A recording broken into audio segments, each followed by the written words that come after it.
Saint-Louis, une manifestation cet après-midi des défenseurs de la pêche au gros. Depuis le 9 juillet dernier, une directive européenne interdit désormais de pêcher le thon rouge. La commune devait organiser le championnat et la Coupe de France de la discipline. Les amateurs dénoncent l'incohérence de la mesure ainsi qu'une catastrophe sociale. En direct de Port-Saint-Louis, nous retrouvons Gérard Perraudy. Bonsoir, vous êtes président de la Société nautique de Martigues, également président de la Fédération de pêche en mer. Monsieur Perraudy, la pêche sportive et la pêche à la tonaille, ce sont deux choses différentes? Complètement. La pêche sportive se fait avec des cannes à pêche, la pêche à la tonaille se fait en général avec des filets. Nous défendons complètement de pêcher avec des filets, nous sommes des sportifs avant tout. C'est la première fois que la pêche sportive se voit attribuer un quota. Est-ce que cela veut dire qu'il y a eu des excès auparavant? Écoutez, ils n'ont jamais été capables de mesurer les gens qui ont pris cette décision de nous attribuer un quota de 0 tonne. Jusqu'à présent, j'espère encore que c'est une erreur, qu'ils ont dû vouloir mettre, ils ont dû oublier le 1 ou les 200 tonnes qui auraient dû être mis sur cet arrêté. Je pense que c'est une grossière erreur. J'en veux un petit peu à Madame Alexandre d'avoir pondu cet arrêté et puis d'être partie tout de suite en congé le lendemain. On n'a même pas pu l'interpeller à cause de ça. Aujourd'hui, la pêche sportive est en colère et elle a des raisons de l'être. On nous a arrêtés en 2007 sans nous prévenir.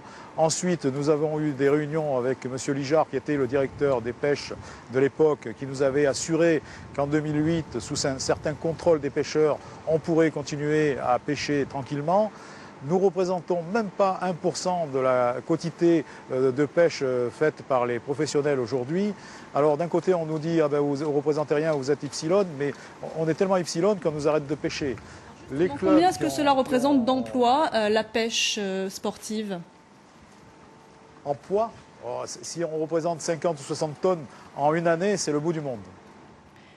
Oui, combien d'emplois? Je voulais dire combien est-ce que cela représente d'emplois, la pêche sportive en Méditerranée? Je vous entends très mal.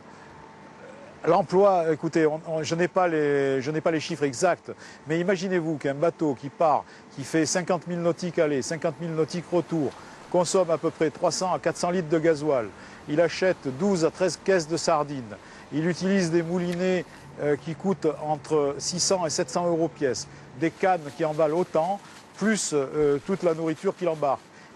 Nous faisons vivre une véritable chaîne économique à chaque fois que nous partons en pêche.